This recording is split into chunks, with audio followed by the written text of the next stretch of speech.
এবারে হুম, বলছি ও গুড্ডি দিদি ওখানে না ভালো, ভালো খাবার পাওয়া যাবে তো? এই শুরু হলো। এতক্ষণ তো বেশ ভালো ছিলি মা আমার। আবার কেন খাওয়ার গল্প?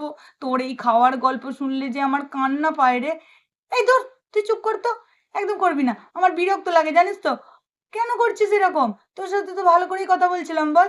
তুই আবার আমার পিছনে লাগা চালু করলি? আমার না হয় একটু খেতে ভালো লাগে। তা বলে তুই সবসময় এরকমভাবে বলবি? তো কি করব? তুই যেখানেই যাবি সেখানেই এরকম খাওয়ার গল্প করবি? চিড়িয়াখানা যাচ্ছি ঘুরতে, থোড়ি না খেতে। তুই কি পশু পাখি খাবি নাকি? ধরে, ধরে রাক্ষস তুই?